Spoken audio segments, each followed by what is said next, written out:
हमारे सम्मान है, लेकिन ये कथा मंच है। कथा मंच पर बैठने का अधिकार सिर्फ और सिर्फ आपकी ब्राह्मण, गुरु, विद्वान, या मैं तो ये कहता हूं कोई गरीब हो, कोई गरीब बालक पढ़ ले, विद्वान हो जाए। विद्वता विद्वान परीक्षा, विद्वान में जानाति विद्वत जन परिश्रम।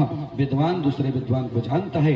ये मंच ऐसा नहीं कि ब्राह्मणों के लिए है, किसी भी बिरादरी का, किसी पंथ का कोई हो, लेकिन आके मंच पर बैठ सकता है। लेकिन मैं हाथ जोड़ के निवेदन करता हूं, मांग करिए तो एक अच्छे कथावाचक की मांग करिए, पुरुष कथावाचक को बुलाइए। मैं इस मंच से, इस गांव में भैया संतोष जी हैं, नेताजी हैं, कभी भी श्रृंगार रस के पीछे मत भागिए। श्रृंगार रस कराना हो तो ठीक है, यज्ञ करा लीजिए, उसके बाद जितना इच्छा हो उतना श्रृंगार रस देखिए।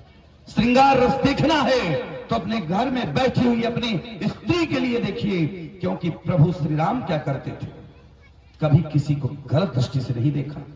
इतने लोग सामने हैं, सभी हमको माता बहन बेटियों की तरह दिखाई देती हैं। इस मंच से मैं वादा करता हूं कि भगवान सदैव दीर्घायु सभी को रखेंगे। माताएं धन्य हैं, आप लोग धन्य हैं, धन्यवाद के पात्र हैं। भगवान क्या करते थे, सुबह मैंने बताया कि एक बार चुनी कुसुम सुहाए, एक बार चुनी कुसुम सुहाए, और सादर सीत ही प्रभु पहिनाए। बारे राम जी, कौन कहता है कि स्त्री का सम्मान नहीं करते?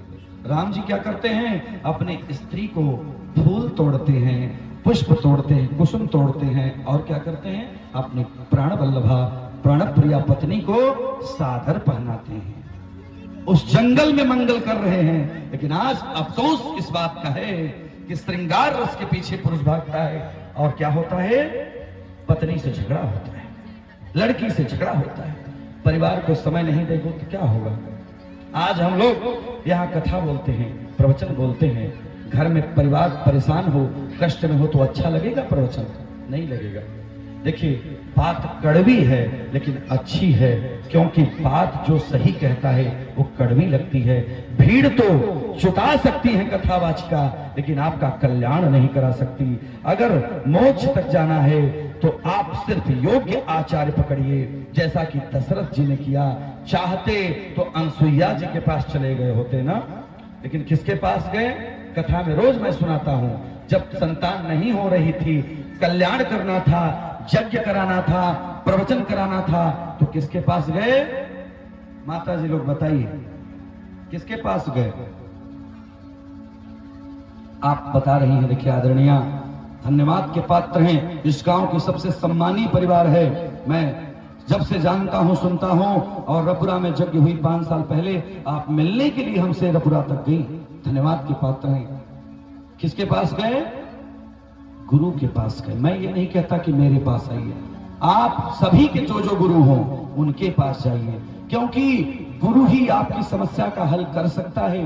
गुरु के लिए भी उपदेश दिया गया कि जो गुरु अपने शिष्य के धन को केवल लालच में लेता है, उसका शोक नहीं हरण करता। इस मानस में लिखा है कि जो गुरु केवल अपने शिष्य के धन को लेता है, उसके शोक को, संताप को नहीं मेट सकता। अगर भगवान से कल्याण नहीं करा सकता तो वह गुरु भी घोर नरक हो जाता है। मैं नहीं कहता, मानस में लिखा है, पढ़ लेना उठा के। गुरु के लिए भी है और शिष्य के लिए बहुत कुछ है। तो राजा दशरथ अपने गुरु के पास गए। तो आप सबसे मैं निवेदन करता हूं, राजा दशरथ चाहते तो उनसे बड़ा, अनसुईया जी से बड़ा कोई विद्वान तो उस धरती पर नहीं था बंधुओं। लेकिन कथा सुनने के लिए, यज्ञ कराने के लिए किसको बुलाए?